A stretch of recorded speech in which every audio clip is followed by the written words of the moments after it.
My name is Simone Carter. I am 34 years old and I'm a forensic accountant living in Atlanta, Georgia. For 10 years, I was the silent partner in a marriage that drained me dry both financially and emotionally. I gave everything to a man who treated my loyalty like a weakness and my illness like a burden. But what my ex-husband Terrence and his new trophy wife Candy failed to realize is that you should never declare war on a woman who knows exactly where every single penny is buried. They thought they were breaking me. They thought they were winning. But while they were busy posting their fake life on social media, I was busy reviewing the ledgers. And the story I am about to tell you is exactly how one simple Facebook comment brought their entire house of cards crashing down. If you have ever been underestimated or disrespected by someone you loved, please hit that like button right now. Subscribe to the channel so you do not miss the truth and comment below what city you are watching from. I want to see how far this story travels. I was sitting in the waiting room of Grady Memorial Hospital when my phone started buzzing against my leg. It was a cheap plastic chair that dug into my lower back, and the air smelled like antiseptic and stale coffee. My joints were screaming in pain. That is the thing about lupus that people do not see. It feels like your own body is trying to set you on fire from the inside out. I had been waiting for 3 hours just to get my prescription refilled because according to my ex-husband, he could not afford to keep me on his premium health insurance anymore. I shifted my weight trying to find a comfortable position and pulled my phone out of my purse. The screen was cracked in the corner, another detail I kept to maintain the illusion. The notification on the screen was from Facebook. It was a tag. Candy had tagged me in a post. My heart did not race. My hands did not shake. I was past the point of crying over them. I unlocked the phone, and there it was, a photo that looked like it belonged in a magazine. It was Candy. She was posing by an infinity pool, wearing a tiny gold bikini that barely covered anything. Her skin was oiled and glowing, and she was holding a glass of champagne. In the background stood a massive white mansion with pillars that looked like something out of a movie. It was the kind of house Terrence had promised me for a decade, but never delivered. But it was the caption that made the nurse call my name twice before I even heard her. Candy had written, "Thank you to my amazing husband Terrence for buying us this dream home. Paid in cash because that is how a real boss moves. Finally, he has a real woman by his side who knows how to take care of herself and keep it tight, unlike some people who just let themselves go. Hashtag upgrade. Hashtag real woman. Hashtag blessed." She did not tag me in the photo. She tagged me in the comments just to make sure I saw it, and to make sure all of our mutual friends saw it too. I looked up from the phone. I saw my reflection in the dark glass of the hospital window. I saw a tired woman. My face was swollen from the prednisone. My hair was thinning, which was why I wore this wig that had seen better days. I was wearing sweatpants because buttons hurt my fingers today. To the world, I looked exactly like what Candy said I was. A bitter, sick ex-wife who had lost everything. But looks can be deceiving. I minimized the Facebook app and opened my banking app. Face ID logged me in instantly. I looked at the balance. It was a number with 6 zeros, a number that Terrence knew nothing about, a number I had accumulated from years of high-level forensic auditing for some of the biggest firms in the country. They thought I was just a stay-at-home mom who did taxes on the side. They had no idea I was the person corporations called when they needed to find missing millions. I looked back at Candy's post. 500 likes in 10 minutes. Comments were flooding in praising them, calling them a power couple, laughing at the shade thrown at me. I did not feel anger. I felt a cold, sharp clarity. I tapped the comment box. My fingers flew across the cracked screen. I did not write a paragraph. I did not defend myself. I did not call her names. I just typed 3 simple words. Check the title. I hit send. But to understand why those 3 words were a death sentence for their perfect life, you have to understand what happened yesterday. You have to understand the level of disrespect I had been dealing with. Let me take you back 24 hours. It was 90 degrees in the shade, and I was standing in the parking lot of my daughter's middle school. The asphalt was radiating heat that made my ankles swell. I checked my watch. Terrence was 2 hours late to pick up our daughter, Nia. Again. Nia was sitting on the curb with her backpack between her legs, trying to hide her face. She was embarrassed. All the other kids had been picked up. The teachers were giving me that look. The look that said, "Get your life together." Finally, I heard the roar of an engine. It was not a normal car engine. It was the aggressive growl of a sports car. A brand new cherry red Corvette Stingray whipped around the corner and screeched to a halt in the fire lane. The music was blasting so loud the windows vibrated. It was Terrence. He stepped out of the car looking like $1 million, designer sunglasses, tailored suit, a watch that cost more than my first car. He did not even look at Nia. He looked at me. He looked me up and down with a sneer of disgust that hit me harder than the heat. I walked over to him, trying not to limp. "Terrence, you are 2 hours late," I said, keeping my voice low so Nia would not hear. "She has homework, and we need to talk about her orthodontist bill. The dentist said if we do not put the deposit down by Friday, she loses her spot." Terrence laughed. It was a dry, cruel sound. "I told you, Simone, I do not have it right now," he said, leaning against his shiny new car. "The market is tough. My investments are tied up. You are the accountant, figure it out." I gestured to the car. "You do not have $2,000 for your daughter's teeth, but you have $100,000 for a Corvette." "Make it make sense, Terrence." He took off his sunglasses and stepped into my personal space. I could smell his cologne. It was the same cologne I bought him for our 5th anniversary. "Do not pocket watch me, Simone," he spat. "This car is for business. I need to look successful to attract clients, something you would not understand. Look at you." He waved his hand at my body. "You are walking around here looking like a bag of laundry. No wonder you cannot keep a job. No wonder you are always sick. It is probably karma." My blood ran cold. He knew the lupus was not my fault. He knew how many nights I spent crying in pain while he was out cheating. "Nia needs braces, Terrence," I said firmly, ignoring his insults. "She is being teased at school. Then maybe she should toughen up like her father instead of being weak like her mother," he said loud enough for Nia to hear. Then he looked over at the passenger seat. The window rolled down. It was Candy. She was popping gum and scrolling on her phone. She looked barely older than Nia. "Hey, sweetie," she called out to my daughter, not even looking up. "Sorry we are late. We were looking at furniture for the new house. You are going to love it. It is huge, way better than that dump your mom has you living in." Nia stood up and grabbed her bag. Her eyes were watery. Terrence opened the door for Nia, but before he got in, he turned back to me one last time. "Stop texting me about money, Simone. It is pathetic. Candy is right. I finally have a woman who represents me well. A woman who takes care of herself. A real woman, not a charity case. Maybe if you tried harder, you wouldn't be alone. But look at you. Who would want that?" He got in the car. The engine roared. They peeled out of the parking lot, leaving me standing in a cloud of exhaust fumes and humiliation. I stood there for a long time. I watched the red car disappear. He thought I was weak because I was quiet. He thought I was broke because I was modest. He thought he could trample all over me because I refused to fight dirty in front of our child. But he made a mistake, a fatal mistake. He forgot what I do for a living. I am not just an accountant. I am a forensic accountant. My entire career is built on finding things that people try to hide. I find hidden assets. I find fraud. I find the truth. And Terrence had been sloppy. Back in the hospital waiting room, I looked at my phone again. My comment was still there, sitting underneath Candy's bragging post. "Check the title." My phone pinged. A notification. Candy had replied to my comment. I tapped it open. Candy wrote, "Oh, are you jealous? The title is in my husband's name, you bitter old hag. Go take your meds and leave us alone." I smiled. It was the first time I had smiled in weeks. She had no idea. Terrence had told everyone he bought that house cash. He told everyone he was the owner. He was throwing a housewarming party this weekend to show off his wealth. But I had done my research.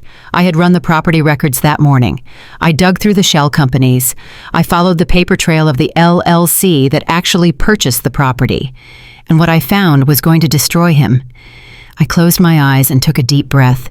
The pain in my joints seemed to fade into the background, replaced by the adrenaline of the hunt. You want a real woman, Terrence. You want to talk about titles and ownership. I stood up from the plastic chair as the nurse called my name again. Simone Carter, she yelled. I am here, I said, walking forward. My voice was steady. My head was high. I took my prescription, but I did not go home.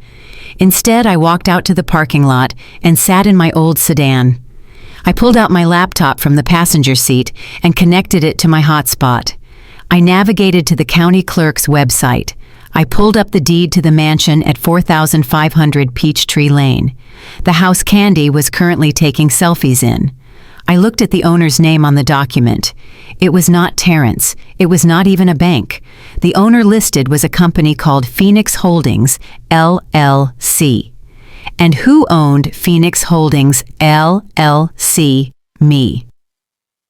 I had bought that house 3 years ago as an investment property under a blind trust. My management company handled the rentals. I never looked at the tenant names, I just cashed the checks. But when I saw Candy's post, I realized something impossible. My management company had leased the house to Terrence. He was renting my house. He was living in my property, and he was claiming he owned it. And the best part, he had not paid rent in 2 months. My fingers hovered over the keyboard. I could evict them. I could sue them, but that would be too easy. I wanted to see the look on his face. I wanted to see Candy realize that the roof over her head belonged to the woman she called a bag of laundry.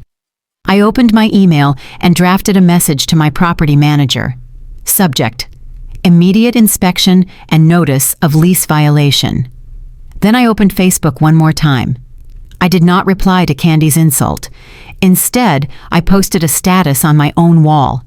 To everyone going to the housewarming party at 4500 Peachtree Lane this weekend, enjoy the food, but make sure you wipe your feet.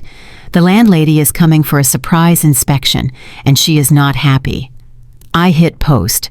If you want to see exactly how I crashed their party and revealed the truth in front of everyone they know, type yes in the comments right now. You are not going to believe what happened when I pulled up to the driveway. While Terrence and Candy were popping bottles of Dom Perignon and pretending to be the Jay-Z and Beyoncé of Atlanta, I was sitting in the back of a city bus that smelled like wet dogs and stale cigarettes. The air conditioning on the bus was broken, and the Georgia heat was clinging to my skin like a heavy blanket. Every time the bus hit a pothole, a sharp jolt of pain shot through my hips and down my legs. My lupus was flaring up badly today. My joints felt like they were filled with crushed glass. I should have been in bed. I should have been resting. But I had to get to a client meeting across town, and my car was sitting dead in my driveway. My 10-year-old sedan finally gave up the ghost 2 days ago. The transmission blew out. When I called Terrence to ask for half of the repair money since I used the car to transport our daughter, he laughed so hard he choked. He told me that maybe if I stopped being so lazy and got a real job, I could afford a car that ran. He told me to take the bus like the peasant I was. So here I was, the peasant, squeezed between a teenager playing loud music and an old man asleep on my shoulder. I pulled out my phone and plugged in my earbuds. I did not need to guess what Terrence was doing. I knew exactly what he was doing because half of Atlanta was watching it live. I opened Facebook and there it was. The notification that Candy was live streaming. Housewarming party of the century. #blessed. #debt-free. I tapped the screen. The video loaded and the sound of heavy bass and shrill laughter filled my ears. The camera was shaky at first, panning across the crowd. They were in the backyard of the mansion, the same mansion that belonged to Phoenix Holdings, LLC, the same mansion that belonged to me. The yard looked incredible, I had to admit. There were white tents set up, catering staff walking around with silver trays, and an open bar that looked fully stocked. Candy had gone all out with the decorations. Everything was gold and white. It looked like a wedding reception, not a housewarming. Then Candy turned the camera on herself. She was wearing a white sequined dress that was so tight, I wondered how she could breathe. Her hair was piled high on her head, and she had so much jewelry on, she rattled when she moved. "Hey everyone, thank you so much for tuning in," she squealed into the camera, waving a champagne flute. We are just so excited to welcome our close friends and family to our new forever home. Look at this view. Look at this pool. She spun around, showing off the infinity pool that I had paid to install 3 years ago. My husband made this happen, she shouted over the music. He worked so hard to give me this life. No mortgage, no loans, just hard work and hustle. That is how we do it in the Mitchell household. I felt a bubble of laughter rise in my throat. It was bitter, but it was there. No mortgage. She was right about that part. There was no mortgage because they were renting.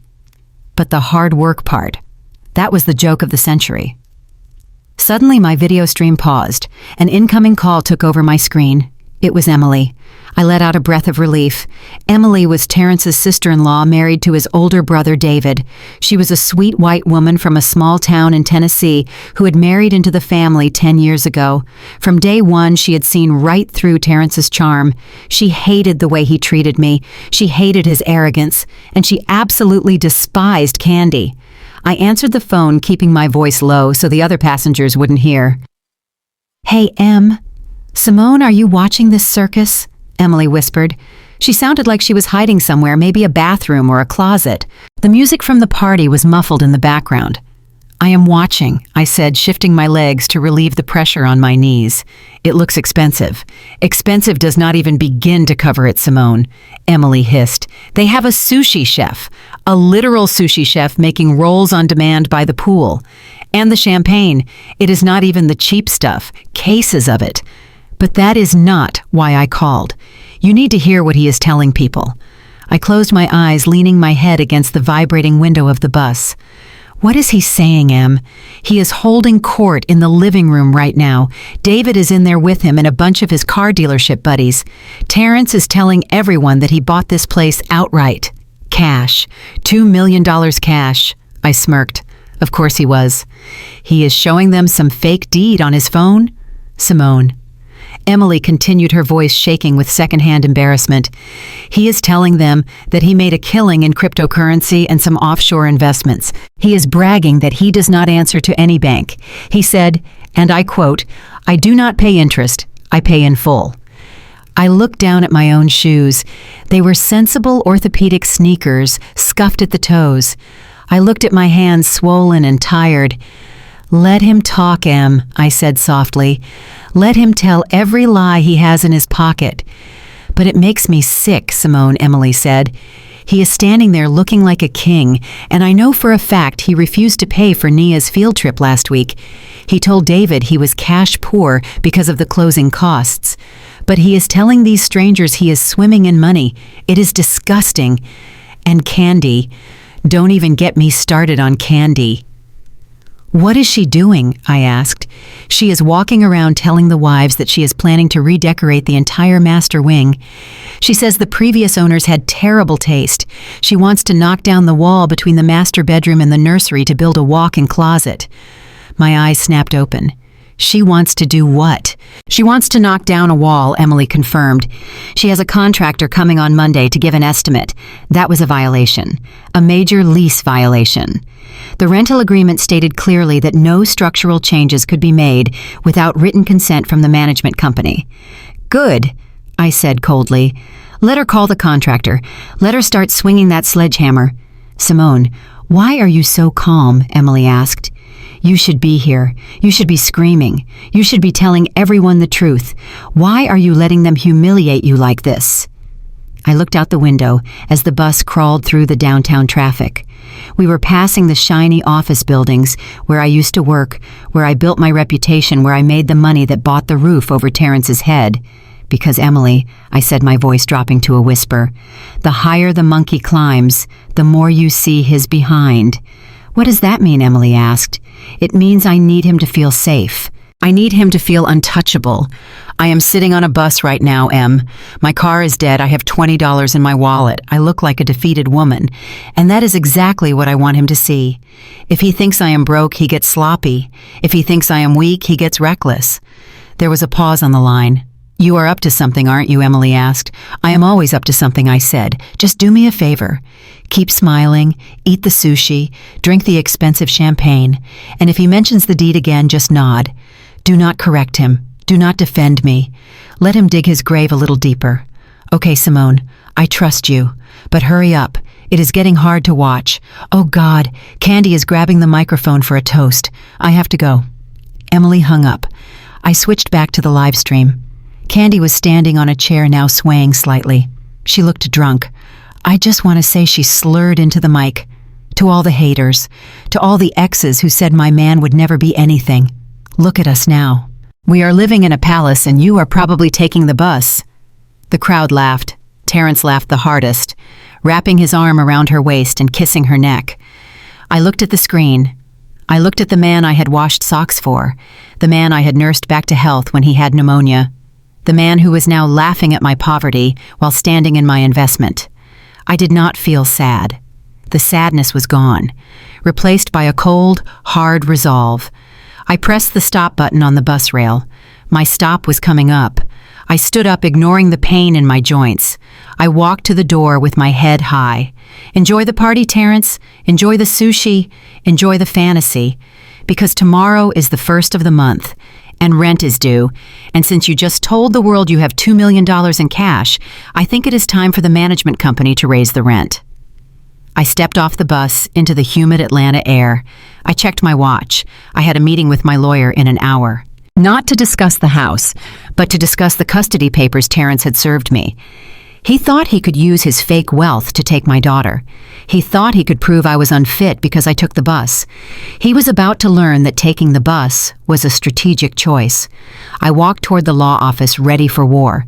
The party was just the appetizer. The main course was coming. 2 days after the housewarming party where my husband played the role of a millionaire king, the real war began. I was sitting at my kitchen table trying to open a bottle of medication with my swollen fingers when there was a heavy knock at the door. It was a process server. A man with a thick neck and no smile who handed me a thick envelope and walked away without a word. I sat down and tore open the seal. My hands were shaking, not just from the lupus, but from a gut feeling that something terrible was inside. I was right. It was a motion for full custody. I stopped breathing. The room started to spin. I had to grip the edge of the table to keep from falling out of my chair. Terrence was not just trying to humiliate me anymore. He was trying to erase me. I read the legal jargon through blurred eyes. The motion claimed that I was unfit to parent our daughter Nia. It cited my medical condition as a danger to the child, claiming I was physically unable to care for her basic needs. It claimed I was financially unstable and unable to provide a suitable living environment. It painted a picture of me as a decrepit, broken woman living in squalor, while Terrence was presented as the stable provider who could give Nia the life she deserved. He had hired Marcus Sterling. Everyone in Atlanta knew Marcus Sterling. He was the kind of lawyer you hired when you wanted to destroy someone. He cost $500 an hour just to answer the phone. 2 days later, I walked into the mediation center for the mandatory pre-trial meeting. I wore my best suit, but even that was 5 years old and slightly loose because of the weight I had lost during my last flare-up. I looked tired. I felt small. Terrence was already there, sitting at the mahogany conference table next to Marcus Sterling. Terrence was wearing a custom navy suit and looking at his watch as if I was wasting his precious time. But he was not alone. Sitting in the corner of the room, scrolling on her phone, was Candy. I stopped in the doorway. My court-appointed mediator, a kind but overworked woman named Brenda, frowned. "Mr. Mitchell, this is a closed mediation. Your wife, or fiancé, cannot be here." Terrence leaned back in his chair and smirked. "Candy is my support system. She is going to be Nia's stepmother. She has every right to see what kind of mess we are dealing with." The lawyer Marcus Sterling tapped his pen on the table. "Let her stay. We have nothing to hide." I sat down opposite them. I could feel Candy's eyes boring into me. She was chewing gum loudly. "We are here to discuss the custody arrangement," Marcus began, his voice smooth like oil. "My client feels that given Ms. Carter's deteriorating health and lack of income, it is in the best interest of the child to reside permanently with her father. We are generous enough to offer Ms. Carter supervised visitation every other weekend." Supervised visitation. The words hit me like a physical slap. They wanted me to be watched like a criminal when I saw my own daughter. "I cannot agree to that. I said, my voice trembling slightly. "I have raised Nia every single day of her life. Terrence does not even know her peanut allergy. He does not know her math teacher's name." Terrence laughed. "That is what nannies are for, Simone. And Candy is great with kids. Besides, look at you. You can barely hold a pen. What happens if you have a seizure or whatever it is you have while Nia is home? It is irresponsible." "It is lupus, Terrence," I said, staring him down. "It is an autoimmune disease, not a mental defect. And I am perfectly capable." Candy snorted from the corner. She stood up and walked over to the table, hips swaying. She was holding a large cup of steaming hot coffee. "You are selfish," she said, looking down at me. "You are holding on to that little girl because she is the only thing that makes you feel useful. But you are just dragging her down into your poverty. Let her live with us. We have a pool. We have a theater room. What do you have? A beat-up car and a pill organizer." She leaned over the table, invading my personal space. Suddenly her hand jerked. It happened in slow motion. The lid of the coffee cup popped off. The hot, dark liquid splashed all over the front of my white blouse. It soaked into the fabric, burning my skin. I gasped and jumped up, knocking my chair back. The pain was sharp and immediate. "Oh my God!" Candy said, covering her mouth with a manicured hand. Her eyes were wide, but there was no regret in them. There was only malice. "Oops," she said. My hand slipped. She reached into her purse and pulled out a tissue, but instead of handing it to me, she dropped it on the floor. "Well," she said, looking at the brown stain spreading across my chest. "Look on the bright side. That shirt was already ugly, and it had a hole in the sleeve. Honestly, Simone, I did you a favor. It belongs in the trash, just like your marriage." Terrence did not apologize. He did not ask if I was okay. He chuckled. A low, dark sound. "Clean yourself up, Simone," he said. "You look like a mess. This is exactly why you cannot take care of a child. You are clumsy." My mediator jumped up, grabbing napkins, but I pushed her hand away gently. I stood there, feeling the coffee burn my skin. I looked at Terrence. I looked at Candy, who was smiling behind her hand. I looked at the high-priced lawyer who was checking his emails. They expected me to scream. They expected me to cry. They expected the angry black woman to come out so they could use it against me in court. I took a deep breath. I swallowed the scream that was clawing at my throat. I picked up my purse. "I will see you in court," I said quietly. I turned and walked out. I walked out with coffee staining my chest. I walked out with my dignity in shreds. But as I walked to the elevator, I made a silent vow. They wanted a war. They just got a nuclear bomb. The humiliation at the mediation center was just the warm-up. The real blow came 3 days later. I was at home treating the burn on my chest with aloe vera when the mail arrived. Another envelope from Marcus Sterling's office. I opened it sitting on the floor of my living room surrounded by boxes of files. It was a motion to modify spousal support. In the state of Georgia, alimony is based on the income disparity between spouses. For the last year, Terrence had been ordered to pay me $2,000 a month. It was barely enough to cover my medical bills and rent, but it was something. I read the motion.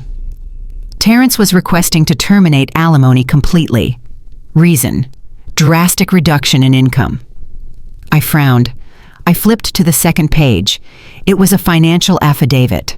A sworn statement submitted to the court under penalty of perjury listing all of his income and assets. I scanned the numbers. Terrence Mitchell, occupation sales manager, monthly income listed, $3,200. Assets listed, 0. Savings, $500. I stared at the paper. $3,000 a month. That was barely minimum wage for a man in his position. I read further. He claimed that due to market volatility, his commission structure had been changed, and he was now making a base salary only. He claimed he had no stocks, no bonds, no real estate, and no other sources of income. He was pleading poverty. The man who drove a Corvette Stingray. The man who threw a party with a sushi chef. The man whose wife wore diamond earrings to a mediation hearing. He was telling the court he was broke. He was doing this to starve me out. He knew that without that check, I could not afford a lawyer to fight him for Nia. He was trying to bleed me dry so I would give up my daughter just to survive. I put the paper down. Something shifted inside me. For months I had been Simone the victim. Simone the sick wife. Simone the woman who got cheated on and left behind. I had been playing the role they assigned to me. But looking at this piece of paper, this blatant lie, this insult to my intelligence, I felt the heavy coat of victimhood slide off my shoulders. Terrence had made a critical error, a fatal error. He forgot who he was married to. He forgot that before the lupus got bad, before the fatigue set in, I was the top forensic accountant at Delaney and Touche. He forgot that I was the woman who brought down the CEO of a tech startup for embezzling $4 million. He forgot that I could look at a spreadsheet and see the story behind the numbers like Neo sees the Matrix. He thought he could hide money from me. I stood up. My knees popped, but I did not feel the pain. I walked into my small home office. I swept a pile of unpaid medical bills off my desk onto the floor. I opened my laptop. It was an old machine, but it had the software I needed. I cracked my knuckles. I was not Simone the ex-wife anymore. I was Simone Carter, senior auditor. I logged into a secure database, a database that tracked UCC filings, property transfers, and shell company registrations across all 50 states. It was a tool I still had access to thanks to an old friend who never deactivated my credentials. I typed in a name, not Terrence Mitchell. He was too smart to put things in his name. I typed in Candy's name. No results. Then I typed in the name of the LLC that Terrence had mentioned once in his sleep 3 years ago. A name he thought I had forgotten. Blue Horizon Auto. I hit enter.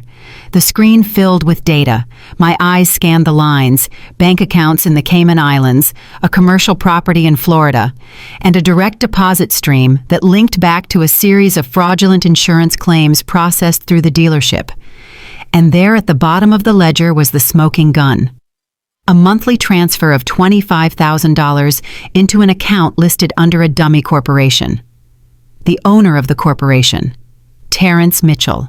He was not making $3,000 a month. He was making $30,000 a month, tax-free, illegal, and hidden. He had lied to the federal government, he had lied to the state court, and he had lied to me. I sat back in my chair. The glow of the laptop screen illuminated my face. I looked at the reflection in the monitor. The tired woman was gone. The sad eyes were gone. In their place was a predator. I reached for my phone. I did not call a lawyer. Not yet. I took a screenshot of the financial affidavit he had sent me. The lie. Then I took a screenshot of the bank ledger on my screen. The truth. I saved them both into a folder named The End. Terrence wanted to play games with numbers. He wanted to use money as a weapon. Okay, Terrence. Let's see how you handle an audit. I pulled up the contact information for the IRS whistleblower office. Then I pulled up the contact for the FBI Financial Crimes Division. But I paused. Sending him to jail was the end game, but I wanted him to suffer first. I wanted him to feel the fear I had felt for the last year. I closed the laptop lid. It was time to get dressed. It was time to stop wearing the rags of a victim. I walked to my closet and pushed aside the sweatpants.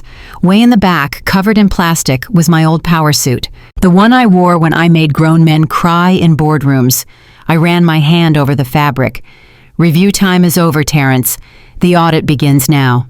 The house was quiet, the kind of quiet that usually made me feel lonely, but tonight it felt like the silence of a courtroom before the verdict is read. I sat at my dining table surrounded by the warm hum of my laptop and the cold reality of my marriage. My joints were throbbing with a dull, persistent ache, a reminder of the stress Terrence had put me through. But I pushed the pain to the back of my mind. I cracked my knuckles slowly. It was time to go to work. Most people think accounting is boring. They think it is just adding and subtracting numbers in a dark room. But forensic accounting is not math. It is hunting. It is psychology. Every dollar leaves a footprint. Every transaction tells a story. And Terrence Mitchell was about to find out that I was the best tracker in the state of Georgia. I started with the house, the mansion at 4,500 Peachtree Lane. Terrence had stood in front of 50 people and a live stream audience of thousands and claimed he bought it with cash. $2 million. He puffed his chest out and called himself a king. I logged into the Fulton County Property Assessor database. It is a public record accessible to anyone who knows where to look. I typed in the address. Search. The spinning wheel on the screen mocked me for a second before the results popped up. Owner of record, Phoenix Holdings, LLC. I leaned back in my chair and let out a laugh that sounded more like a bark. Phoenix Holdings, LLC. To the average person, that sounds like just another faceless corporate entity. But to me, it was personal. Very personal. 5 years ago, when I was still healthy, when I was billing $300 an hour at the firm, I started investing my bonuses. I wanted a safety net. I wanted something for Nia's future. I formed a blind trust and created a holding company to buy real estate. I named it Phoenix because I liked the idea of rising from the ashes. I hired a property management firm to handle everything so my name would never appear on a lease. I told them to just find good tenants and deposit the checks. I never checked the tenant lists. I never cared who was living in my properties as long as the rent was paid. But now, staring at the screen, the cosmic joke hit me. I opened the portal for my property management company. I logged in as the owner. I navigated to the active leases file. There it was. Tenant name, Terrence Mitchell. Co-tenant, Candy Wilson. My mouth fell open. The audacity, the absolute unadulterated audacity of this man. He was not the owner. He was a tenant. And not only was he a tenant, he was a bad tenant. I clicked on the payment history. Status, past due, months in arrears. 2. He had paid the security deposit and the first month's rent to get the keys. Since then, he had not paid a dime. He was living in my house, my investment, my daughter's future inheritance, and he was squatting. He was throwing parties with sushi chefs and champagne in a house he was about to be evicted from. And he was bragging about owning it to the very woman who actually owned it. I printed the lease agreement. I printed the payment history. I printed the deed showing Phoenix Holdings, LLC as the owner. Twist number 1 was secured. But I was not done. The house was a lie. But the money for the Corvette, the parties, the designer clothes that had to come from somewhere. In his financial affidavit, he claimed he made $3,000 a month. That would barely cover the gas for his sports car, let alone the lease on a mansion. So where was the cash coming from? I thought back to the text messages I had seen on his phone years ago. Messages he deleted quickly. Late-night phone calls he took on the balcony. I logged into our old joint cloud account. He had removed me from the bank accounts, but being the narcissist he was, he never changed his cloud password. He probably thought I was too stupid to figure out how to sync the devices. I scrolled through his backed up photos and documents. Most of it was garbage, selfies, screenshots of sneakers he wanted to buy, photos of candy. But then I found a folder named Work Stuff. Inside were PDFs, invoices. I opened one. It was an invoice from a company called Blue Horizon Auto Repair. It looked legitimate at first glance. It was a bill for repairs on a 2022 Mercedes-Benz. Bumper replacement. Paint job. Total cost $8,000. I opened the next one. Another repair bill. A 2023 BMW engine overhaul. $12,000. I kept clicking. There were dozens of them. All from Blue Horizon Auto Repair, all for high-end luxury cars, all billed to the dealership where Terrence worked as a manager. But here was the catch. I knew cars. I knew the dealership's protocol because I had audited them for tax purposes 3 years ago. The dealership had an in-house service center. They did not outsource repairs to third-party shops like Blue Horizon. Why would they pay an outside shop hundreds of thousands of dollars for work they could do themselves for free? I copied the tax ID number for Blue Horizon Auto, formed the invoice. I went back to the Secretary of State website. I searched for the business entity, Blue Horizon Auto Repair, registered agent, Marcus Sterling, his lawyer. The registered address was a P.O. box in a strip mall in Decatur. I switched tabs to Google Maps. I typed in the address of the actual shop listed on the invoice. Street view loaded. I zoomed in. My blood ran cold. The address for Blue Horizon Auto Repair was an empty lot, an abandoned field with waist-high weeds and a chain-link fence. There was no shop, there were no mechanics, there were no tools, there was no Blue Horizon Auto. It was a ghost company. My mind raced, connecting the dots faster than my computer could process. Terrence was the manager at the dealership. He was approving fake invoices for repairs that never happened on cars that probably did not exist or were totaled. The dealership paid Blue Horizon. Blue Horizon took the money, and then I saw the transfers. I went back to the cloud account and found a screenshot of a bank transfer from Blue Horizon Auto to T. Mitchell Consulting. Structure deposits, $9,000. $9,000. $9,000. He was keeping the deposits under $10,000 to avoid triggering a federal currency transaction report. It was classic money laundering 101. It was sloppy. It was arrogant. Terrence was not an investment genius. He was not a crypto king. He was a thief. He was stealing from his employer, funneling the money through a fake repair shop set up by his shady lawyer, and pocketing the cash to fund his fake lifestyle. He was laundering money for an insurance fraud ring. I sat there in the dark, and the gravity of it hit me. This was not civil court territory anymore. This was not family court. This was federal prison. This was racketeering. This was 15 to 20 years behind bars. I looked at the screen. The evidence was all there. The fake invoices, the ghost address, the structured deposits, the lease violation. He had called me a bag of laundry. He had called me useless. He had tried to take my daughter because he said I could not provide for her. Meanwhile, he was building a castle on quicksand. I felt a tear roll down my cheek, not of sadness, but of relief. For years he had gaslit me. He made me feel like I was crazy for questioning his money. He made me feel small for asking about the budget. He made me feel like a burden, but the numbers did not lie. He was a criminal, and I was the only one who knew. I reached for my external hard drive, the heavy-duty one I used for my biggest cases. I plugged it in. I started downloading everything, every invoice, every photo, every bank statement, every text message. The download bar crept across the screen. 10%, 50%, 90%. Download complete. I ejected the drive and held it in my hand. It was cold and heavy. This was not just evidence. This was my freedom. I looked at the clock. It was 3 a.m. I needed to make a move, but I could not just go to the police. If I went to the police now, he might get wind of it and run. He might destroy evidence, or worse, he might come for me. No, I needed to do this publicly. I needed to trap him in a place where he could not run, a place where his arrogance would be his downfall. I thought about the lease. The surprise inspection I had teased on Facebook. I thought about the BBQ he was hosting tomorrow. The Freedom Party, he called it, celebrating his victory in mediation. A smile crept across my face, a dangerous smile. He wanted to celebrate freedom. I was about to give him a party he would never forget. I closed my laptop. I stood up and walked to the mirror in the hallway. I looked at myself. I saw the dark circles under my eyes, but I also saw the fire in them. I am not a victim, I whispered to the reflection. I am the landlord, and I am the auditor, and tomorrow I am closing the account. I went to my closet and pulled out the white suit, the one that made me look like a boss, the one that made me look like the owner of Phoenix Holdings, LLC. I hung it on the door. Sleep well, Terrence. Enjoy your high-thread count sheets in my house. Enjoy your stolen champagne.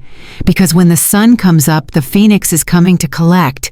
You would think that finding out my ex-husband was a criminal mastermind would bring me joy. You would think that seeing the evidence of his fraud would make me pop a bottle of champagne and dance around my living room. And honestly, part of me did feel vindicated. But as I dug deeper into the financial spiderweb Terrence had spun, another feeling took over. A feeling I did not expect. Pity. I was looking at a credit report on my screen, but it was not Terrence's credit report. It was Candy's. Because I had access to the lease agreement for the mansion, I had Candy's social security number. It is standard procedure for a background check. And because I am who I am, I decided to run a deeper check on her financial health just to see how complicit she was in Terrence's schemes. I expected to find that she was hiding money for him. I expected to find that she was a willing partner in crime. But that is not what I found. What I found was a tragedy waiting to happen. Candy Wilson had a credit score of 450. 6 months ago, before she met Terrence, her score was 720. She had perfect credit. She had a small student loan and a car note that she paid on time every month. She was financially healthy. But in the last 90 days, her credit profile had exploded. There were 5 new credit cards opened in her name, all of them maxed out. There was a personal loan for $50,000 from a predatory lender with a 25% interest rate. There was a second car loan for that Corvette Terrence was driving. Terrence had not bought that car. He had used Candy's credit to co-sign for it, and since he had no income on paper, the loan was effectively hers. My heart sank. I sat back in my chair and rubbed my temples. Terrence was not just laundering money through the dealership. He was strip mining Candy. He was using her identity to fund his lifestyle because his own credit was ruined from our marriage and his gambling debts. He was bleeding her dry, and she was too blinded by the diamonds and the parties to see it. She thought she was his queen. In reality, she was his line of credit. I looked at her picture on Facebook. She was smiling, holding a designer bag that I now knew was bought with a credit card in her own name. She looked so happy, so proud, so stupid. I closed the laptop. I had a choice to make. I could let her burn. I could let her go down with him. She had been cruel to me. She had mocked my illness. She had poured coffee on me. She deserved to learn the hard way. But I looked at my daughter's picture on the wall. I thought about the kind of woman I wanted to be. I thought about the sisterhood. Terrence was a predator. Candy was a mean girl, yes, but she was also a victim. She was being financially abused, and she did not even know it yet. I sighed. A long, deep sigh that rattled in my chest. I had to try. Just once. I had to try to warn her. Not for her sake, but for mine. So I could sleep at night knowing I did everything I could before the hammer dropped. I picked up my phone. I unblocked her number. I sent a text. Meet me at the Starbucks on Lenox Road in 30 minutes. Come alone. It is about Terrence. It is an emergency. I did not wait for a reply. I grabbed a manila folder.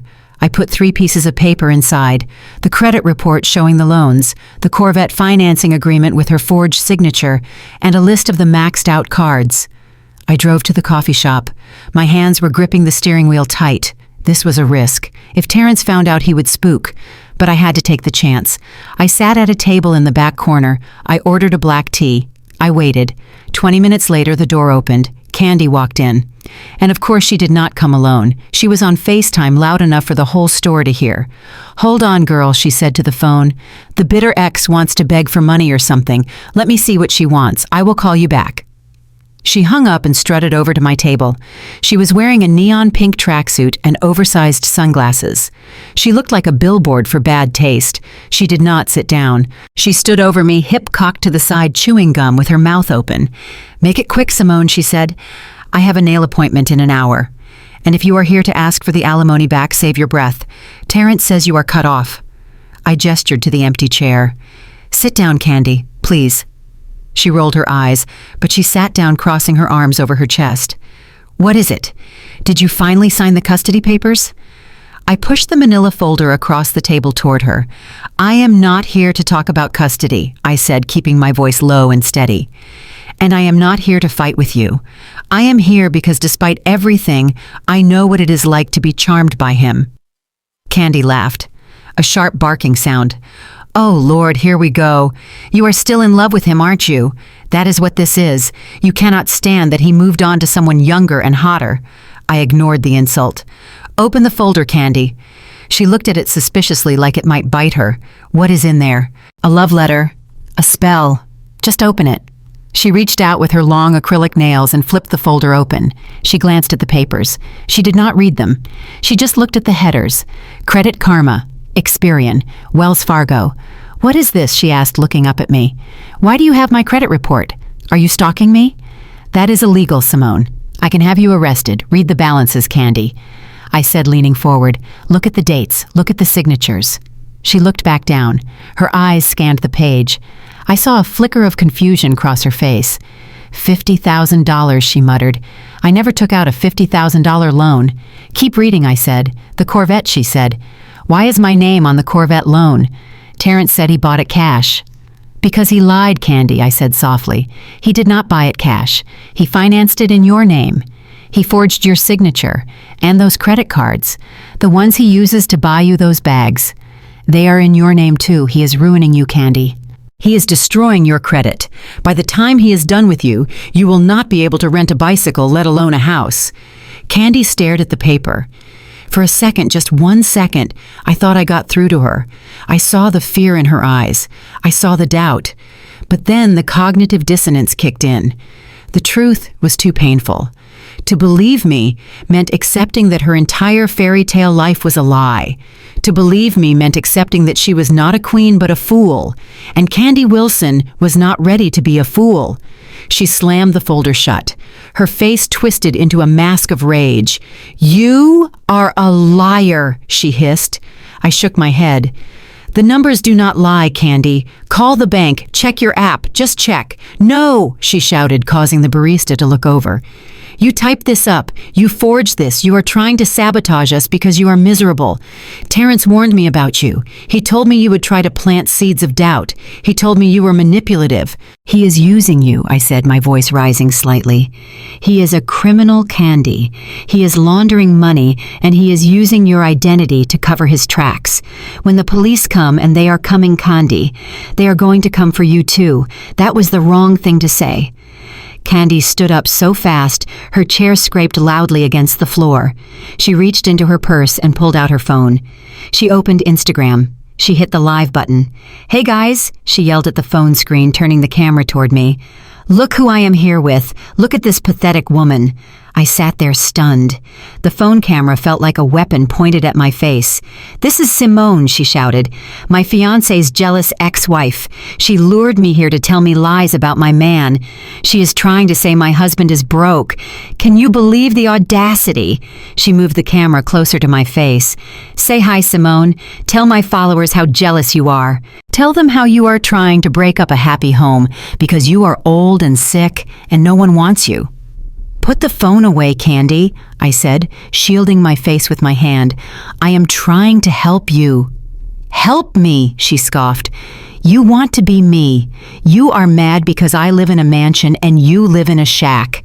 You are mad because I drive a Benz and you take the bus. You are a hater, Simone, a bitter, broken-down hater." She was working herself up into a frenzy performative rage for her audience. The comments were flying up the screen. I could see the hearts and the laughing emojis. "You are a failed gold digger," she screamed. "You thought you could trap him with a baby, but he left you. And now he is with a real woman, a woman who stands by her man." She leaned across the table. Her face was inches from mine. "Keep my husband's name out of your mouth," she spat. Then she did it. She pulled her hand back and swung. The slap was loud. It echoed in the coffee shop. My head snapped to the side. My cheek burned instantly. The impact shocked me more than the pain. The entire coffee shop went silent. Candy stood there breathing heavy, chest heaving, holding the phone up to capture the aftermath. She just slapped me, I thought. She just assaulted me on camera. I slowly turned my head back to look at her. I touched my cheek. My skin was hot. I looked into her eyes. I expected to see victory, but hidden deep behind the rage, behind the false bravado, I saw panic. She was terrified. She slapped me because she needed to silence the truth. I did not hit her back. I did not scream. I did not flip the table. I slowly picked up my purse. I picked up the folder that contained the evidence of her financial ruin. "You poor, stupid girl," I said quietly. Candy was still yelling at the phone. "See that, guys? That is how you handle a hater. That is how you handle a liar." I stood up. I adjusted my jacket. I looked at her one last time. "I tried, Candy," I said. "Remember that. When the handcuffs go on, remember that I tried." I turned and walked toward the door. "Run away!" Candy screamed after me. "Run away back to your hole!" I walked out into the bright sunlight. My cheek was throbbing. My heart was pounding. But my mind was clear. I had offered her a lifeline. I had offered her a chance to get out. She chose to slap my hand away. She chose to stand by the monster. So be it. She wanted to be a real woman. She wanted to stand by her man. Well, she was about to get her wish. She was going to stand right next to him when the walls came crashing down. I got into my car. I checked my reflection in the mirror. My cheek was red and beginning to swell. I took a picture of my face. Then I opened my laptop one last time. I added the photo of my injury to the file. I added the link to her live stream where she confessed to assaulting me. Then I drafted a new email. Subject: eviction notice and lease termination. Recipients: Terrence Mitchell, Candy Wilson. CC: Atlanta Police Department. It was done. No more mercy. No more warnings.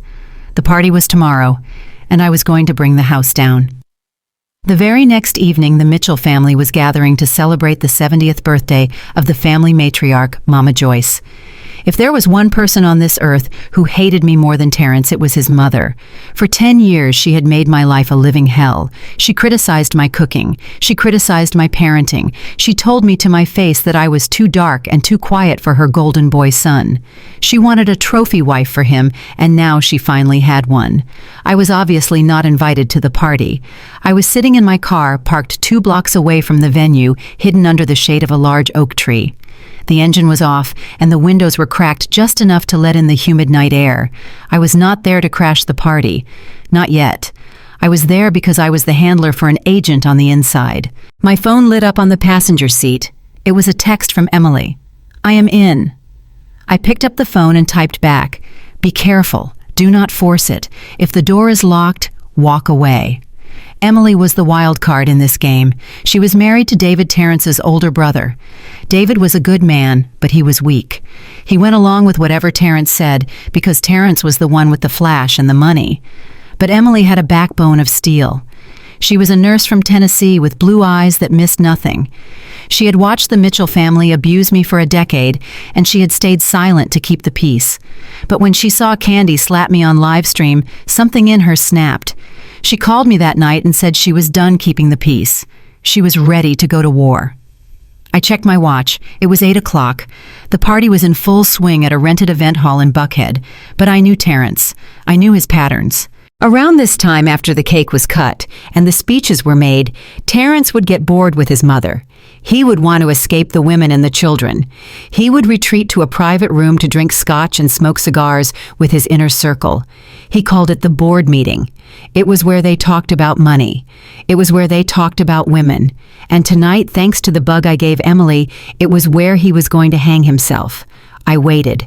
10 minutes passed. 20 minutes. My anxiety was spiking. If Emily got caught planting the device, it would be over. Terrence would know I was onto him. He would destroy the evidence. He would run. Finally, my phone buzzed again. "It is done. Under the leather sofa. Recording now." I let out a breath I did not know I was holding. Now we wait. I sat in the dark car for 2 hours. I watched the valet drivers park luxury cars. I watched the guests stumble out drunk and happy. I imagined Terrence in there holding court, acting like the king of Atlanta. At 10:30, Emily walked out. She looked pale under the streetlights. She was clutching her purse tight against her body. She walked past the valet stand and headed straight toward my car. She got in the passenger side and locked the door immediately. Her hands were shaking. "Drive," she said. "Just drive."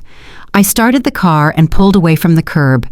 I did not ask questions until we were 3 miles away, parked in the back of a 24-hour diner. "Did you get it?" I asked. Emily reached into her purse and pulled out the small black digital recorder. It was the size of a stick of gum. "I got it," she whispered. "But Simone, you are not going to like what is on there." I took the recorder. It felt heavy in my hand. "What did he say, Em?" Emily looked at me and her eyes were filled with tears. "He is evil, Simone. I knew he was bad. I knew he was a liar. But this is demonic." I plugged the recorder into my car's auxiliary jack. I turned the volume up. The audio was fuzzy at first. There was the sound of fabric rustling, then the clink of glass. Then Terrence's voice cut through the static loud and clear. To the good life, he shouted. There was a chorus of cheers. I recognized the voices: David, his brother, Marcus, his lawyer, and 2 other men from the dealership. "This is top-shelf stuff," Terrence Marcus said. "You really went all out for the old lady. Only the best for Mama," Terrence bragged. "She deserves it. Plus, I needed to get everyone together. I have an announcement to make." The room went quiet on the recording. I leaned closer to the speaker. "What is the move?" Tia voice asked. "The move is Mexico," Terrence said. My heart skipped a beat.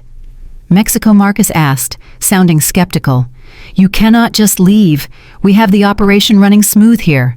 "The operation is compromised," Terrence said, his voice dropping lower. "That bitch Simone is sniffing around. She knows about the house. She figured out the lease." There was a murmur of concern. "So what do we do?" David asked. "If she goes to the cops—" "She is not going to the cops," Terrence interrupted, "because she is going to be in a padded room before she can talk to anyone." I froze. I stopped breathing. "What do you mean?" Marcus asked. "I have been setting it up for months," Terrence said, and I could hear the smile in his voice. "I have been documenting her instability. The lupus fog, the depression, the erratic behavior. After the hearing next week, when I get full custody, I am filing for an involuntary commitment. I am going to have her declared mentally incompetent."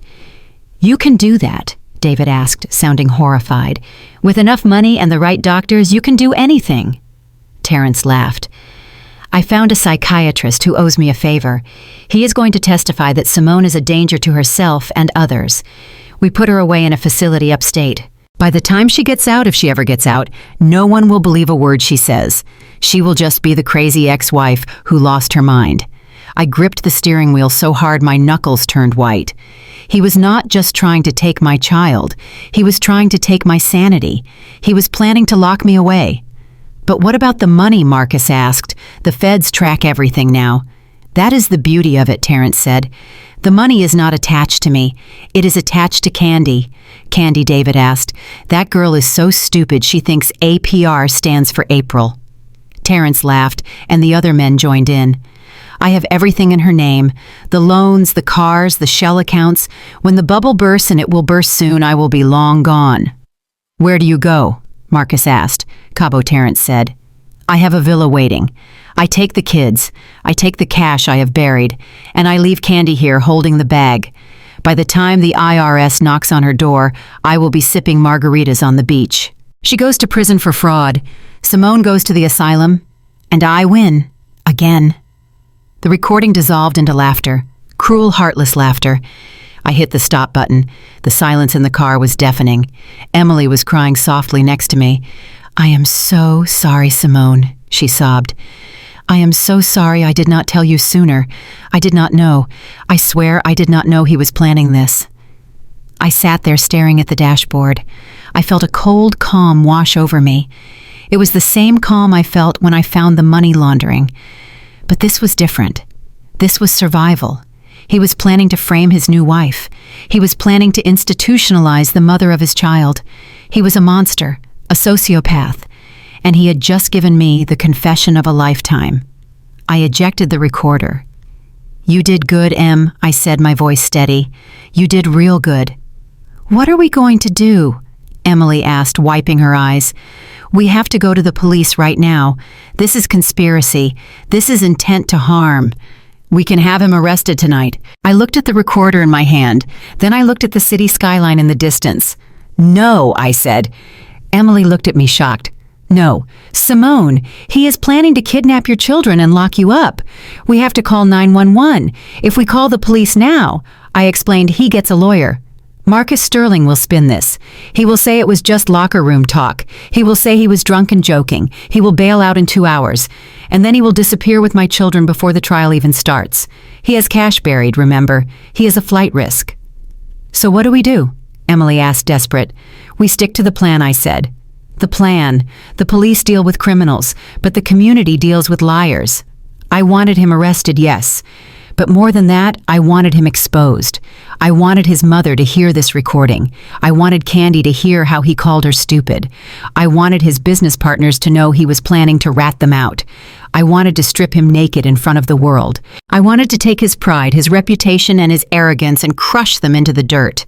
And only then, when he was broken and alone, would I let the police put the cuffs on him. "Tomorrow is the BBQ," I said, starting the car. "The Freedom Party." "Yes." Emily nodded. "We are going to give him his freedom," I said. "Freedom from his lies." I dropped Emily off at her car. I drove home in silence, but my mind was loud. I walked into my house and went straight to my safe. I put the recorder inside. Then I went to my closet. I looked at the white suit hanging on the door. I reached out and touched the fabric. Terrence thought I was crazy. He thought I was weak. He thought he could write me off like a bad debt. He was about to learn that you never try to cook the books when the auditor is watching. I went to my desk and opened my laptop. I had one final document to prepare. I typed up a transcript of the recording. Every word, every laugh. I printed 50 copies. Then I went to the kitchen and made a pot of coffee. I was not going to sleep tonight. I had a party to plan. The sun began to rise over Atlanta, painting the sky in shades of purple and gold. It was going to be a beautiful day for a barbecue, a beautiful day for justice. I took a shower and washed my hair. I put on my makeup, carefully covering the dark circles under my eyes. I put on the wig that I had styled to perfection. I put on the white suit. It fit like armor. I looked at myself in the full-length mirror. I did not see a victim. I did not see a patient. I saw the CEO of Phoenix Holdings, LLC. I saw a mother protecting her cubs. I saw a woman who had survived hell and walked out holding a bucket of water. I grabbed the stack of transcripts. I grabbed the folder with the financial records. I grabbed the eviction notice. I walked out to my rental car, a black luxury SUV I had rented just for today. I drove toward 4500 Peachtree Lane. As I turned onto the street, I could smell the smoke from the grill. I could hear the music. The party had started. I pulled up to the gate. The security guard looked at my car and then at his clipboard. "Name," he asked. I lowered my sunglasses. "Owner," I said. He checked the list. He looked confused. "I do not see an owner on the list, ma'am." I smiled. "Check the title." He hesitated. Then the gate slowly swung open. I drove up the long winding driveway. I saw the tents. I saw the balloons. I saw Terrence standing on the steps holding a microphone giving a speech about success and family. I parked the car right in the middle of the driveway, blocking the exit. I stepped out. The gravel crunched under my heels. Showtime. The scratching sound of a ballpoint pen against paper had never sounded so loud. It was the only sound in the plush conference room of Marcus Sterling's law firm. I sat there with my head bowed, looking at the document that was supposed to be my surrender. Stipulation of settlement, modification of spousal support, new alimony amount, $0. I could feel Terrence's eyes on me. He was practically vibrating with excitement. He was sitting across the mahogany table trying to suppress a grin. Next to him, Candy was popping her gum and scrolling on her phone looking bored. They thought this was the moment I finally broke. They thought the pressure of the legal bills and the humiliation of the mediation had finally crushed me. And they were right, or at least that is what I needed them to believe. I hesitated, holding the pen over the signature line. My hand trembled. It wasn't an act. My lupus was flaring and my joints were on fire, but I let them think the shaking was fear. I let them think it was the trembling of a woman who had lost everything. "Just sign it," Simone Terrence said, his voice dripping with false pity. "Stop dragging this out. You know you cannot afford to fight me anymore. Just sign the paper, walk away, and maybe you can find a nice little job at a grocery store or something. Let us move on with our lives." Marcus Sterling leaned forward. "Ms. Carter, this is a very generous offer considering your husband's financial hardship. If you sign this, we will waive the claim for your legal fees. It is a clean slate, financial hardship." The words almost made me laugh out loud. I had the hard drive in my purse, the hard drive that proved he was stealing hundreds of thousands of dollars, the hard drive that proved he was a fraud. But I could not play that card yet. I needed him to feel safe. I needed him to think the water was calm before I brought the tsunami. I took a deep breath, a shaky, ragged breath. "I just want it to be over," I whispered. "Then sign it. Terrence said. I pressed the pen to the paper. I signed my name, Simone Carter. With that signature, I agreed that Terrence was broke. With that signature, I agreed to take nothing. But with that signature, I also sealed his fate. Because now, when the FBI looked at this document, they would see that he perjured himself to a judge. He had just turned a financial crime into a federal obstruction of justice case. I put the pen down. Done, I said. Terrence clapped his hands together. Finally. He stood up and buttoned his jacket. He looked like a man who had just won the lottery. You made the right choice, Simone, he said. No hard feelings, right? He reached out a hand to shake mine. The audacity. I looked at his hand. I looked at his face. I just want to see my daughter, I said, ignoring his hand. You will see her, Terrence said breezily. On your scheduled weekends. Assuming you have gas money to pick her up. He laughed. Candy laughed. Marcus smirked. They walked out of the conference room, leaving me sitting there alone. I waited until the door closed. Then I waited another minute. Slowly, I reached for the copy of the settlement. I folded it neatly and put it in my purse next to the evidence. Step 1 complete. The trap was set. Now I just had to wait for the mouse to take the cheese, and the cheese was the party. 24 hours later, the internet exploded. I was sitting in my living room nursing a cup of tea when my phone started buzzing. It did not stop. It was a continuous vibration like an angry hornet. Notification after notification. I picked it up. It was Candy. They were celebrating.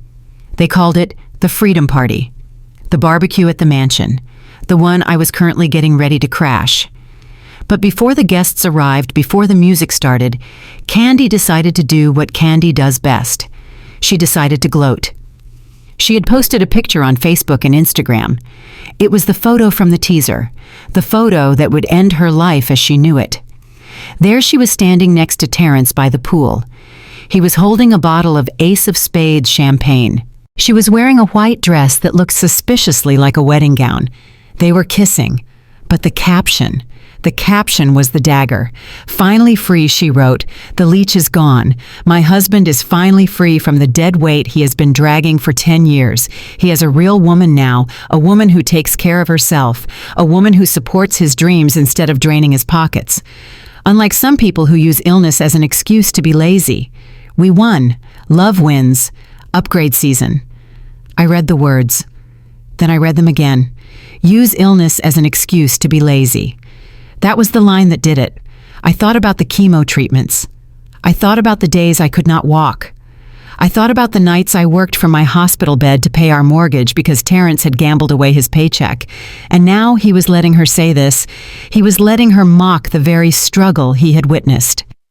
I scrolled down to the comments. This was the hardest part. The strategic silence. The comments were brutal. Candy's followers were tearing me apart. One comment read, "Is that the ex-wife? She sounds like a nightmare. Glad he got away." Another said, "She looks dusty anyway. Look at Candy. She is glowing." And another, "If she cannot keep her man, that is her problem. Bye, Felicia." Hundreds of them. Laughing emojis, fire emojis, trash can emojis. People I knew, people who had eaten at my table, were liking the post. Terrence's cousins were commenting congratulations. Even my old neighbor, Mrs. Jenkins, liked it. They all believed the lie. They all bought the narrative that Simone was the bitter, sick problem and Terrence was the long-suffering hero. I wanted to reply. God, I wanted to reply. My fingers hovered over the keyboard. I wanted to scream. I wanted to post the bank statements right there in the comments. I wanted to say, check the title. I wanted to say, check the fraud. But I stopped myself. Not here. Not on a screen. The internet is forever, but a public humiliation is visceral. A Facebook comment can be deleted. But seeing the police drag your husband away in handcuffs at his own party, that is a memory that never fades. I put the phone down. I let them have their moment. I let them laugh. I let them high-five each other. I let them drink my champagne and sit by my pool and talk about how they defeated me. Let them get comfortable. Let them get drunk on their own arrogance, because the higher they fly, the harder the fall. I stood up and walked to the window. The sun was shining. It was a beautiful day for a barbecue. I looked at my reflection in the glass. They called me lazy. They called me a leech. They called me a dead weight. They had no idea that the dead weight was actually an anchor, and I was about to drop it right through the hull of their ship. I went to the bathroom and splashed cold water on my face. No more tears, Simone, I told myself. No more pain. I thought about Candy's post again. She said, "Finally free." The irony was delicious. Terrence was celebrating his freedom on the very last day he would ever have it. I walked to the closet. I reached past the gray sweatpants. I reached past the sensible cardigans. I pulled out the white suit. It was crisp. It was sharp. It was professional. It was the suit I wore when I audited Fortune 500 companies. It was the suit I wore when I found the missing millions in the Enron case back in the day as a junior associate. It was a suit that meant business. I put it on. I buttoned the jacket. I looked at myself. Candy wanted a real woman. She was about to meet one. I grabbed my keys. I grabbed the folder. I checked my phone one last time. Candy's post had over 1,000 likes now. I whispered to the empty room, "Enjoy the likes, Candy, because by tonight the only thing you will be getting is a lawyer." I walked out the door. The silence was over. The surrender was a lie. I got into the car and drove toward the mansion. I did not turn on the radio. I needed to focus. I rehearsed my lines in my head. I visualized the look on Terrence's face. I was not just an ex-wife crashing a party. I was karma, and I was arriving fashionably late. You might be wondering how a woman who was supposedly broke and living off alimony could afford to block the driveway of a $2 million estate with a luxury SUV. You might be wondering how I had the nerve to show up at a party where I was the main villain. Well, to understand my confidence, you have to understand the biggest secret of my marriage. The secret that Terrence, in all his arrogance, never bothered to figure out. He thought Phoenix LLC was just another property management group. Atlanta is full of them, faceless companies with P.O. box addresses that buy up real estate and rent it out to people like Terrence who want to look rich without doing the work. But Phoenix LLC was not faceless. Phoenix stood for something. It stood for rising from the ashes. It was the company I formed 5 years ago when I realized my marriage was dying. See, Terrence saw me as a sick wife. He saw the lupus. He saw the fatigue. He saw me lying in bed. What he did not see was my laptop. While he was out at clubs, while he was buying drinks for women like Candy, using our joint account, I was working. I was a forensic accountant for 15 years. I did not just balance checkbooks. I advised Fortune 500 companies on how to hide assets, how to restructure debt, and how to spot embezzlement. I was billing $400 an hour remotely from my bed while my husband thought I was watching soap operas. I took every single dime I made and I funneled it into Phoenix LLC. I bought commercial real estate. I bought duplexes. And 3 years ago, when the market dipped, I bought the crown jewel, a 6-bedroom mansion at 4500 Peachtree Lane. I knew Terrence had been eyeing this house. He was obsessed with it. He drove by it every Sunday. He told me once that living here would prove he was a king. So when it went up for lease, I knew he would bite. I instructed my property manager to approve his application, even though his credit was shaky. I told them to be lenient. I told them to let him feel like he owned the place. Why? Because I knew him. I knew he would hang himself with his own ego. And he did. He signed a 40-page lease agreement without reading it. He was too busy looking at the pool to read the fine print. If he had read it, he would have seen Clause 17, Section B, the Conduct and Defamation Clause. It stated clearly in black and white that the tenant shall not use the premises for any commercial purpose without written consent. It also stated that the tenant shall not use the property or images of the property to disparage, harass, or defame the landlord or any third party on social media or any public forum. Penalty for violation: immediate termination of lease and eviction within 24 hours. I sat in my car and watched Terrence on the steps. He was holding a microphone welcoming his guests to his home. He was lying to every single person there. He was standing on my porch. He was swimming in my pool. He was sleeping under my roof. And he was using my house as a backdrop to destroy my reputation. I looked at the lease agreement on my passenger seat. He had broken every single rule. He was using the house to promote his fake consulting business. That was a commercial violation. And Candy's post, the one where she called me a leech and a failure while standing in my backyard, that was defamation using the property. I had him. I did not just have him on fraud, I had him on contract law. And in Georgia, landlords have a lot of power, especially when the tenant is 2 months behind on rent. I felt a surge of power that made my skin tingle. For years, I felt helpless in this marriage. I felt like I was at his mercy. But looking at him now, I realized I was never helpless. I was just patient. I was the owner. He was the squatter. And the eviction notice was already printed. I picked up my phone. It was time to trigger the avalanche. I opened the Facebook app again. Candy's post was still at the top of my feed. The comments were still rolling in. People were still laughing at me. I looked at Candy's caption again. Finally, he has a real woman who takes care of herself unlike some people. I took a deep breath. My thumb hovered over the comment button. I did not write a paragraph. I did not write a defense. I did not call her names. I typed 3 words. Check the title. I hit post. My heart hammered against my ribs. I watched the screen. 1 minute passed, 2 minutes. Then a notification popped up. Candy replied to your comment. I opened it. She wrote back instantly, public and proud. Honey, the title is in my husband's name. You are just mad because you are homeless. Go take your meds and leave us alone, you psycho. I laughed, a loud, genuine laugh that filled the car. She fell for it. She put it in writing. She claimed ownership. I took a screenshot of her reply. Now it was time for the nuclear option. I opened my email app. I had a draft saved ready to go. To Terrence Mitchell, CC Candy Wilson, CC Property Management, subject notice of immediate lease termination and notice to vacate. I attached the screenshot of Candy's post. I attached the screenshot of her comment. I attached the copy of the lease highlighting Clause 17. And then because I am a forensic accountant and I believe in being thorough, I attached one more file. A PDF titled Federal Wire Fraud Evidence and Stolen Identity Report.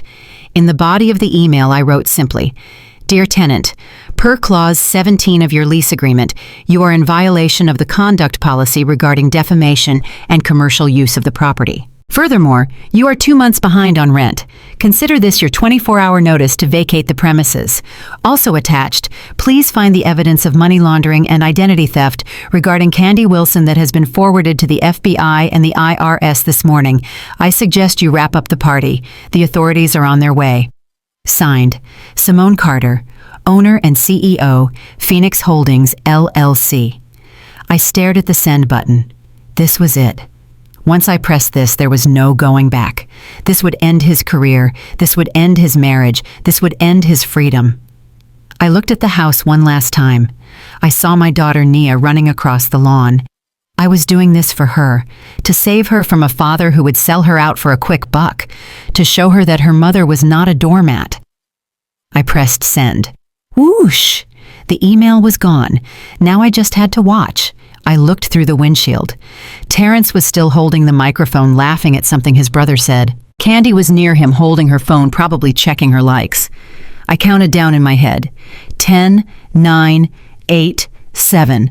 I saw Terrence reach into his pocket. He felt his phone buzz. 6. He pulled it out. He looked at the screen, annoyed. He probably thought it was a bill collector. 5. I saw his face change. It went from a smile to a frown, then from a frown to confusion. 4. He stopped moving. He froze. He was reading. 3. I saw the color drain from his face even from this distance. He looked like he had seen a ghost. 2. He grabbed Candy's arm. He squeezed it hard. She looked at him, startled. He shoved his phone in her face. 1. Candy looked at the screen. I saw her mouth drop open. She dropped her champagne glass. It shattered on the patio, but no one heard it over the music. They both looked up. They looked toward the gate. They saw my black SUV blocking the driveway. I rolled down my window. I put my arm out, and I waved. A slow, deliberate wave. The music seemed to stop. The party seemed to freeze. Terrence dropped the microphone. It made a loud, screeching feedback noise that made everyone cover their ears. He started running toward me. He looked panic-stricken. He looked like a trapped animal. But he was too late, because behind me, I heard the sirens. The real guests were arriving. The music had died, but the symphony of sirens was just beginning. Blue and red lights flashed against the white columns of the mansion, turning the dream home into a crime scene disco. I watched from the driver's seat of my black SUV as 3 unmarked government vehicles swerved around my car and screeched to a halt on the pristine lawn. Terrence stopped running. He stood frozen in the middle of the driveway, his hands still in the air, his face a mask of pure terror. Men in dark windbreakers with yellow letters on the back jumped out of the cars. They did not look like local traffic cops. These were federal agents. The letters on their back spelled out IRS, Criminal Investigation and Asset Forfeiture Division. I saw the guests scattering like cockroaches when the kitchen light turns on. People were dropping plates of barbecue and running toward their cars, but the agents had blocked the exit. "Ladies and gentlemen," a voice boomed over a bullhorn, "please remain where you are. This is a federal investigation." I watched Candy. She was still holding her phone, still live streaming. She was so addicted to the attention she did not even realize she was broadcasting her own funeral. She spun in circles, looking from Terrence to the police to my car. I took a deep breath. I reached for the door handle. It was time. I opened the door and stepped out. My Christian Louboutin heels hit the pavement with a sharp, authoritative click. I stood up to my full height. No hunching, no limping, no cane. I smoothed down the lapels of my white tailored suit. I adjusted my oversized sunglasses. I looked like money. I looked like power. My lawyer, Mr. Henderson, a shark in a 3-piece suit, stepped out of the passenger side, carrying a leather briefcase. We walked up the driveway together side by side. The police were already surrounding Terrence. One agent was reading him a warrant. Another was heading straight for the red Corvette parked by the fountain. Terrence saw me approaching. His eyes bulged out of his head. He looked at me like he was seeing a ghost. He had not seen me like this in years. He was used to Simone in sweatpants. Simone with no makeup. Simone who apologized for existing. The woman walking toward him now was not that Simone. "Simone," he stammered, his voice cracking. "What are you doing here? Tell them to leave. This is my property." I did not stop walking until I was 5 feet away from him. I removed my sunglasses, slowly revealing eyes that held zero mercy. I looked at him. Then I looked at Candy, who had rushed to his side phone, still raised. "Who are you?" Candy shrieked, her voice shrill and panicked. "Why are you here, Simone? You are trespassing. This is our house. Get off our property before I call the cops." I laughed. It was a cold, dry sound. "You do not need to call the cops, Candy," I said, pointing to the agents who were currently putting yellow tape around the Corvette. "They are already here." Candy looked at the agents, then back at me. Her confusion was genuine. She really was that clueless. Terrence stepped forward, trying to regain some control. He puffed out his chest, but I could see his knees shaking. "Simone, you are causing a scene," he hissed. "Leave now. I will deal with you later. I will have you arrested for harassment." Mr. Henderson stepped forward. He opened his briefcase and pulled out a stack of documents. "Mr. Mitchell," he said, his voice projecting loud enough for the entire silent crowd to hear, "I am advising you to lower your tone when speaking to the property owner." Terrence frowned. "What? I am the owner. I bought this house." Mr. Henderson handed him a paper. "No, Mr. Mitchell.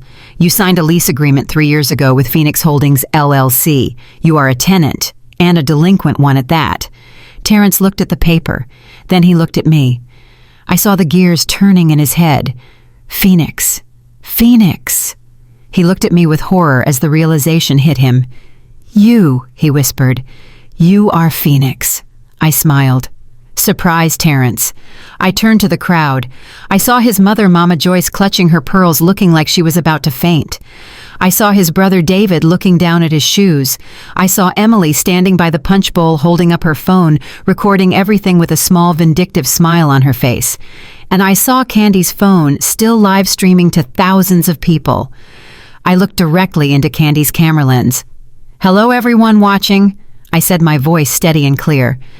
My name is Simone Carter. I am the CEO of Phoenix Holdings, LLC, and I am here to conduct a move-out inspection. Candy lowered the phone slightly, her mouth hanging open. You own this, she stammered. I stepped closer to her. I own the roof over your head, Candy. I own the pool you were taking selfies in. I own the floor you are standing on. I turned back to Terrence. You stood here 10 minutes ago and told these people you bought this house with cash, I said, my voice rising. You told them you were a king. You told them I was a burden. I took a step forward and he took a step back. But the truth is, Terrence, you have not paid rent in 3 months.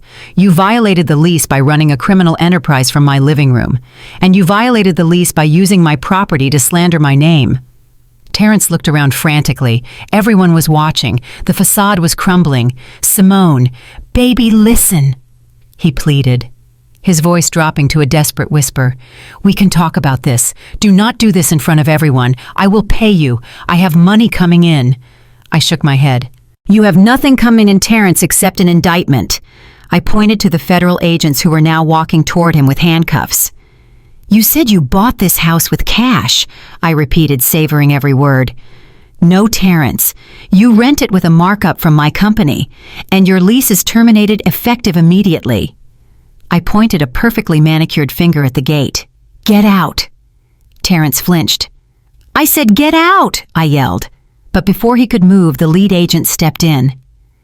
Actually, Mr. Mitchell, the agent said, pulling out a pair of silver cuffs, you are not going anywhere.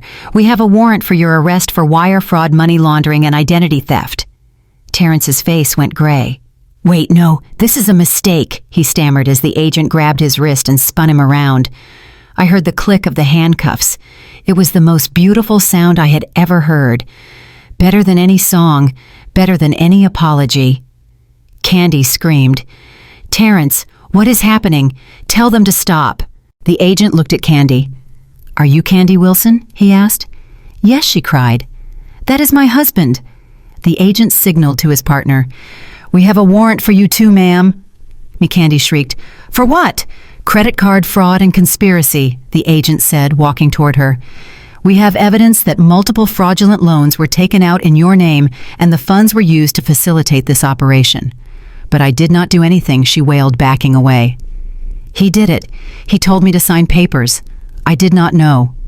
Ignorance is not a defense, ma'am, the agent said, grabbing her arm. I watched as they cuffed her. She was still holding her phone. The live stream was probably going crazy.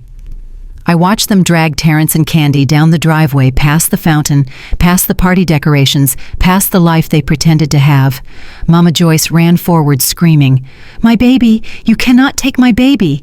Simone, do something! Tell them to stop! She grabbed my arm. Her grip was weak. She looked old and frail. Help him, Simone! She begged, tears streaming down her face. He is the father of your child. I looked at the woman who had called me ugly, the woman who had told me I was not good enough. I gently removed her hand from my arm. He is a grown man, Joyce, I said coldly. He made his choices. I turned to my lawyer. Mr. Henderson, please ensure the locks are changed within the hour, and have the cleaning crew come tomorrow. I want this place scrubbed from top to bottom. It smells like lies in here. I walked back to my car. I did not look back at Terrence as they shoved him into the back of the police car. I did not look back at Candy wailing about her followers. I got into the driver's seat. I put my sunglasses back on. I looked in the rearview mirror. I saw Emily standing in the driveway. She gave me a thumbs up. I started the engine. The party was over. But for me, life was just beginning. The party was dead, but the drama was just hitting its peak. I stood by my car watching the federal agents load boxes of documents from the trunk of the Corvette. They were moving with the efficiency of men who had done this 1,000 times. But for Candy, this was the first time reality had ever dared to touch her. She was standing near the fountain, shivering despite the heat. Her mascara was running down her cheeks in thick black rivers, staining the white dress that she had worn to humiliate me. The phone she had been holding up like a shield was now lying on the grass, forgotten. One of the agents, a tall man with a clipboard, walked over to her. He was not unkind, but he was firm. Mrs. Mitchell, he said, and she flinched at the name. We need to go over the list of liabilities attached to your Social Security number. We need to know if you were aware of these transactions." "I did not sign anything," she sobbed, her voice cracking. "He told me they were just papers for the business. He said he needed my credit because his was tied up in investments." The agent shook his head. "Ma'am, you have 7 credit cards maxed out to the limit. You have a personal loan for $50,000 that was taken out last month, and you have the financing for 2 luxury vehicles. The total debt in your name is nearly $300,000. Candy's knees gave out. She literally collapsed onto the grass. The white dress pooled around her like a puddle of milk. $300,000, she whispered. "I do not have $300,000. I am an influencer. I make money from brand deals." The agent looked at her with pity. "Unless you can prove coercion, ma'am, you are liable for every penny. And since the money was used to launder funds from an illegal operation, you are also looking at conspiracy charges." "No," she screamed. "No, he loves me. He would not do this to me. He said I was his queen." I watched her. Part of me wanted to feel sorry for her. She was young, she was stupid, she was blinded by the flash and the cash. But then I remembered the coffee she poured on me. I remembered the way she mocked my illness. I remembered the slap in the coffee shop. She needed one final push to see the truth. I looked over at Emily. My sister-in-law was standing by the punch bowl holding her purse. She caught my eye. She nodded. Emily walked over to where Candy was weeping on the ground. She did not yell. She did not cause a scene. She just reached into her purse and pulled out the small black digital recorder. Candy looked up through her tears. "What do you want, Emily?" she spat. "Are you here to laugh at me too?" Emily looked down at her. Her face was sad but determined. "I am not here to laugh, Candy. I am here to wake you up. You keep saying he loves you. You keep saying you are the upgrade. You need to hear what the upgrade really sounds like." Emily pressed play. The volume was turned all the way up. In the silence of the aftermath, Terrence's voice rang out clear as a bell. "The money is not attached to me. It is attached to Candy. That girl is so stupid she thinks APR stands for April." Candy froze. She stopped crying. She stopped breathing. She just stared at the recorder. The recording continued. "I have everything in her name, the loans, the cars. When the bubble bursts, I will be long gone. I leave Candy here holding the bag. By the time the IRS knocks on her door, I will be sipping margaritas. She goes to prison. And I win." Emily stopped the tape. The silence that followed was heavy. It was the sound of a heart breaking in real time. Candy looked at the police car where Terrence was sitting in the back seat. He was watching us through the window. When he realized what we were listening to, he turned his head away. "Coward." Candy let out a sound that was not human. It was a guttural wail of pure anguish. She clawed at her chest as if she was trying to rip her heart out. "He called me a pig," she whispered. "He called me stupid." She looked at me. She looked at... Her eyes were wide and hollow. "You told me," she said to me. "You tried to warn me at the coffee shop, and I slapped you. I did not say anything. I just nodded." Candy looked down at her hands. The diamond ring on her finger, the symbol of her status, the proof of her victory, suddenly looked like a shackle. She ripped it off her finger. She threw it across the driveway. It hit the pavement and bounced rolling into the gutter. "Take him!" she screamed at the police car. "Take him away! I hope he rots!" She buried her face in her hands and sobbed until her shoulders shook violently. Her makeup was ruined. Her hair was a mess. The image of the perfect Instagram wife was destroyed. She was just a girl in a dirty dress who had lost everything because she trusted a liar. I turned away. I did not need to see anymore. Candy was not my enemy. She was just collateral damage. Her punishment was not prison. Her punishment was waking up every day knowing she had been played. The agents finished loading the car. The lead agent signaled to his driver. "We are moving out," he said. I watched the police car pull away. I watched the red lights fade into the distance. Terrence was gone. Candy was broken. The house was mine. But there was one loose end left to tie up. I turned toward the house. Standing on the porch, clinging to one of the white columns, was Mama Joyce, Terrence's mother. The woman who had made my life miserable for a decade. The woman who told anyone who would listen that I was not good enough for her son. She looked small now, frail, Her fancy hat was crooked. Her face was pale. She saw me looking at her. She let go of the column and stumbled down the steps. She walked toward me, her hands outstretched. "Simone," she cried. "Simone, wait." I stood my ground. I did not move toward her. I did not offer her a hand. She reached me and grabbed my arm. Her grip was desperate. Her nails dug into my suit jacket. "Simone, you have to help us," she begged. "You are the only one who can fix this. You have money. You have connections. You have to bail him out." I looked at her hand on my arm. "Let go of me, Joyce," I said calmly. She did not let go. She squeezed harder. "You do not understand," she wept. "It is not just him. It is me." I co-signed Simone. I co-signed for the business loan. He told me it was just a formality. He said he needed a guarantor. If he goes down, they will come for my house. They will take my pension. I will be on the street. I looked at her. This woman who had sneered at my illness.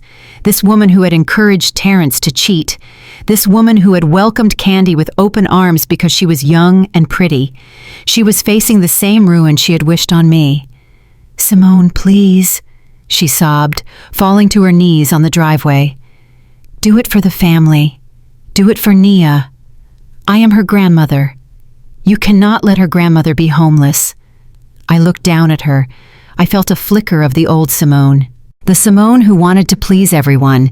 The Simone who would have written a check just to make the crying stop. But that Simone was dead. She died in that hospital bed 2 years ago. I reached down and peeled her fingers off my jacket one by one. I stepped back. "You want help, Joyce?" I asked. "Yes," she nodded, wiping her eyes, hope flaring in her face. "Yes, please." I pointed to Candy, who was still sobbing on the grass a few feet away. "Ask her," I said. Mama Joyce looked at Candy, then back at me, confusion clouding her eyes. What she asked. "Ask Candy." I repeated, my voice cold as ice. "She is the daughter-in-law you wanted, right? You told me to my face that Candy was the upgrade. You said she was the real woman. You said she was the future of this family."